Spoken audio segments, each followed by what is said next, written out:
Hey, Olive Branch, and welcome to our Christmas podcast here at Olive Branch for episode number 3. Yeah, today we are, again, having these podcasts for the simple purpose of helping you to love, live, and share the Christ of Christmas this season. And today I'm excited because, to be honest, we're going to be talking about a live Christ story, the kind of story that I think inspires us to be a people who long to live for Jesus Christ. And the story I want to share with you actually comes from the ancient time period in the 300s, and it's about a man that all of us have heard about. In fact, he's pretty synonymous with Christmas, namely Santa Claus. Now, the story of Santa is actually one few people truly know. Now, I know there have been some kind of like claymation versions out there, and Disney's thrown out their versions of where Santa Claus comes from and all this secular nonsense and garbage, but I want to take us back to the original Santa Claus, St. Nicholas himself,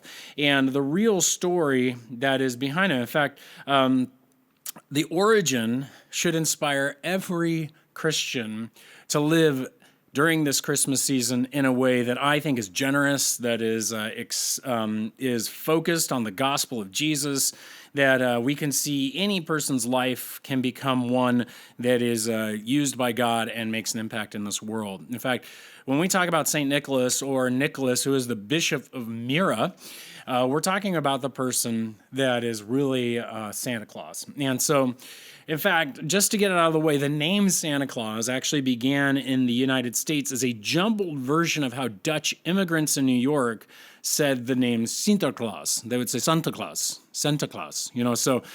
or Saint Nicholas, Sinterklaas. And so Saint Nicholas is the actual individual behind Santa Claus. And so much of the lore that surrounds us today when it comes to Christmas and this individual comes from Europe, but also is established back in the original story of this bishop from Myra. And so first and foremost, I think everybody's like, where the heck is Myra? What are we talking about? And so if you were to pull it up, you'll see online that Myra is on the southern coast of modern-day Turkey, ancient, what we would call Asia Minor.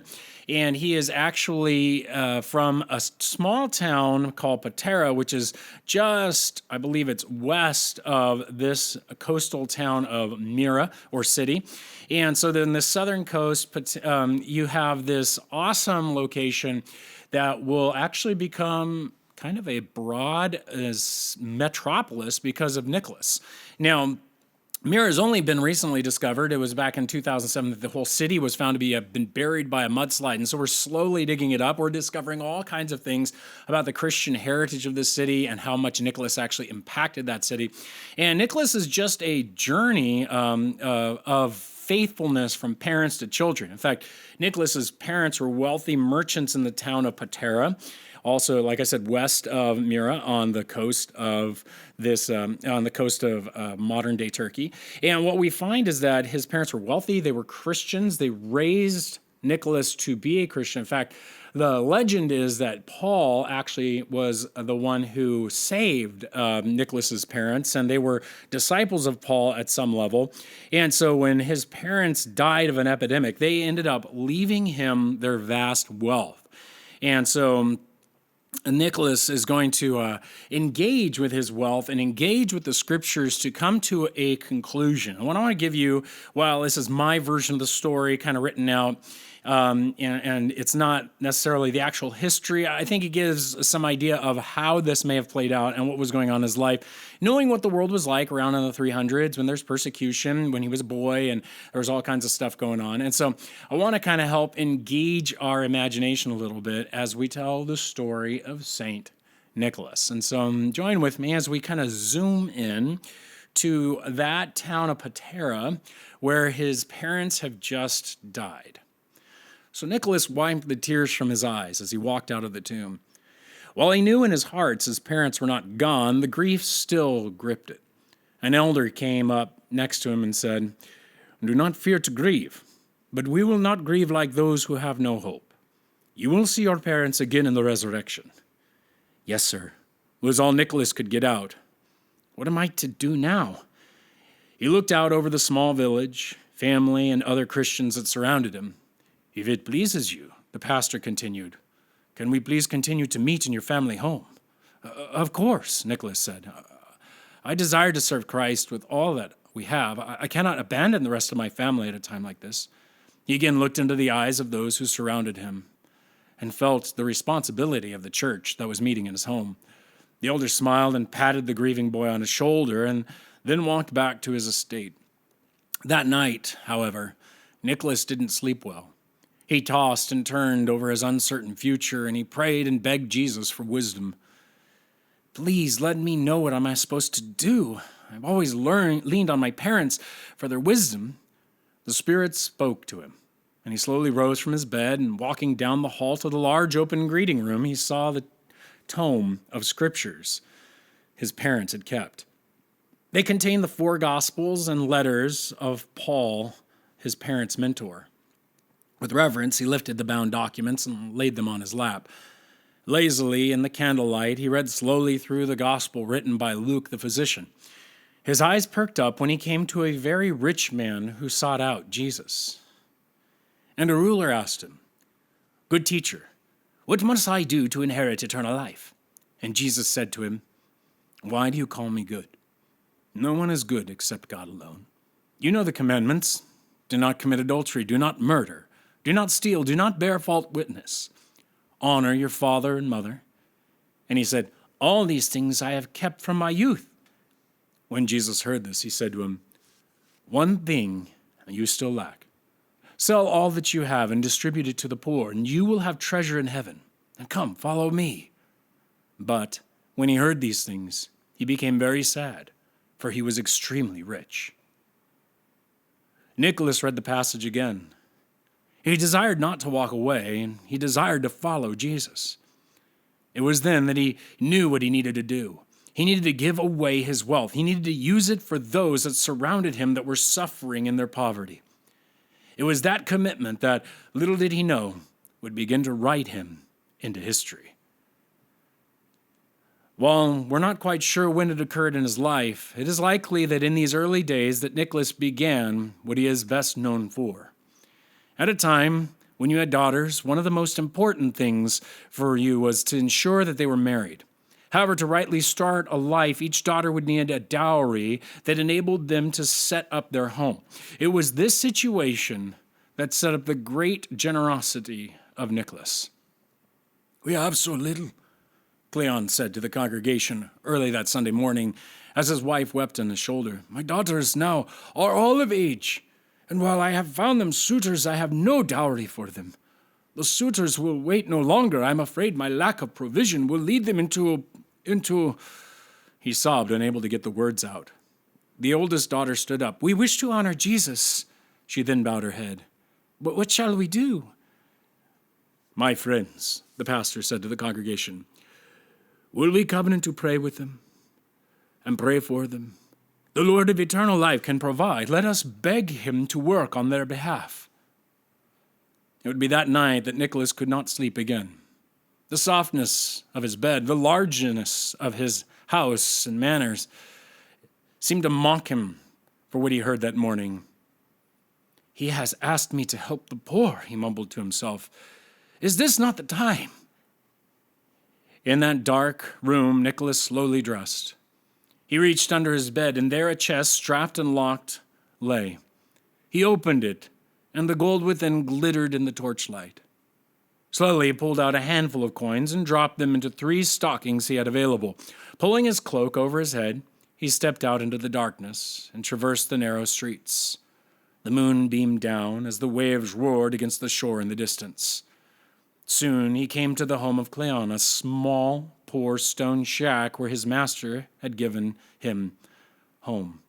He slipped up slowly and saw one of the windows open to the fresh sea air. Slowly he crept. He peered in, and then taking careful aim, he tossed the 3 stockings through the window. They clanged loudly as they hit the paving stones. Cleon lifted his head quickly and caught the covered man peering in. Nicholas started, turned, and ran down the alleyway. Cleon jumped from his bed with his family and quickly burst out the door, but Nicholas was well on his way home. Stop, thief, yelled Cleon. Inside, his wife lit a lamp. Others began to wake in his neighborhood. "Cleon!" his wife shouted from inside. "Cleon, come quickly!" Cleon burst inside, expecting the worst. "What is it now? What did we lose?" He began looking around. "How is it we pray to the Lord of provision only to be robbed in the same night?" "Cleon," she said sternly, "look!" He stopped and looked at what his wife held in her hands. There sat 3 bags open, one in each girl's hands, and the gold twinkled from inside. "That man was not a thief. He is an angel from the Lord." Back in his home, Nicholas no longer felt tortured by his wealth. But he still could not sleep. His mind raced, now forming all kinds of ways he could bless those around him, and he knew he was dedicated to Jesus. He would enter the ministry, he would follow Christ all of his life, and he would continue to give away his wealth through small acts of charity along the way. See, Nicholas's exploits in giving and his ministry wouldn't end there. In fact, he quickly rose in the sights of those around him for his generosity and his godliness. And at a young age, he would be selected as the Bishop of Myra, as I've told you. The see, which is the major location, oversaw his town and the surrounding area. As Bishop Nicholas would don the red clothing we know of him today, it would be a representation of his bishopric. Now, red was the color of those who were bishops at the time. And so when we look at the red clothing of St. Nicholas, it's because he was a bishop. Now, we've changed his hat and we've made it a little different and things like that. But ultimately, it represents his position overseeing that area. And it would be during that time he would oversee the growth of Myra and the surrounding area and aid during a severe famine. In fact, the legend says that he was approaching the merchants who were about to ship out with all the food. And he told them, "Leave some behind for the people. Feed this area." And they said, "We can't. We got to have an exact amount when we get to the port that we're bringing this stuff." He says, "Do it. God will fill it in." And I believe that this probably happened because God has done these kinds of things. These men, out of their generosity, made that sacrifice. And when they got to their port, they actually found that the sacks were full. They had enough. And they came back and reported this. And it was part of Bishop Nicholas's kind of fame that would grow out of this. And that miracle is one of those that is often talked about. In fact, what I love about Nicholas is that he is clearly an Orthodox Christian. It's never in question. In fact, it is said that Nicholas went to the Council of Nicaea. Now, you have to understand, Nicaea was a council where all the bishops were gathered over a debate. And it was a debate over basically Christmas, the incarnation of Jesus, as we'll get into in another time. But there was a man named Arius, and Arius had made the claim that Jesus was a god, like a demigod, kind of half god, half man. He had a beginning point, but he wasn't God the creator. He wasn't Yahweh. And so Nicholas was part of the group that argued, yes, he was. He was the creator God. He wasn't going to stand for this. And Nicholas, not being a very passive man, when he saw that Arius was unmoving in his position, met up with him and actually slapped Arius in the face, it said. And Constantine would remove his standing as a bishop for that, but it would be reinstated later. The whole point is that the legends that surround St. Nicholas are wonderful. They're fun. There are a lot of them out there. You should be looking at them and sharing them with your children, because he is a Christian who's going to stand for the faith, and he's going to live it out. Not only does he love Jesus, he lives for Christ in so many ways. I mean, great stories of him fighting against an evil innkeeper who had killed several people that had come into his inn, protecting sailors at sea in prayer when he had gone to visit Jerusalem. He was constantly praying and providing for others in the same way he provided for these young ladies. Nicholas would stand for Christ himself by being arrested during the Diocletian persecutions.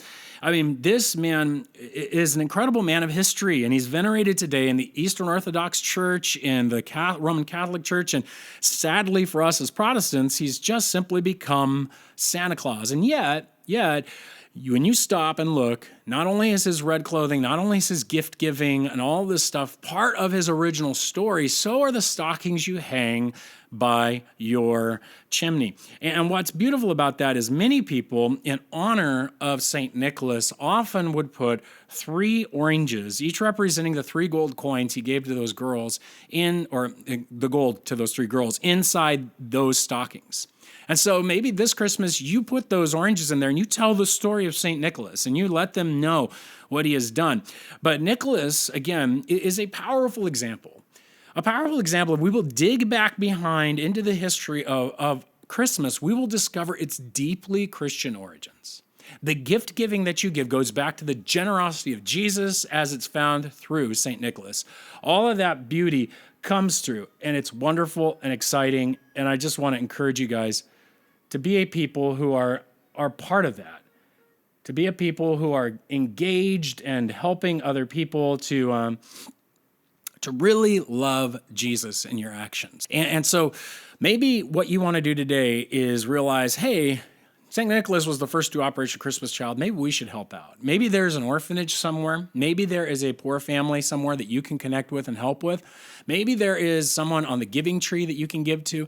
Maybe it's an opportunity for you to actually give away one of those gifts that you get or something like that so that you can glorify God. I just want to give you that option. As we look at St. Nicholas and hear his story, I hope it inspires you to be generous with the wealth that you've been given. Hey, God bless you guys. I'm excited that this episode has come out for you, and I'm looking forward to giving you even more. Hey, subscribe to this podcast. You'll get our sermons. You also get this season of Christmas stuff, and so we are just excited to share with you all kinds of cool things about Christmas. I hope that you will join with us on our next episode as we continue forward, as we learn to love, live, and share the Christ of Christmas.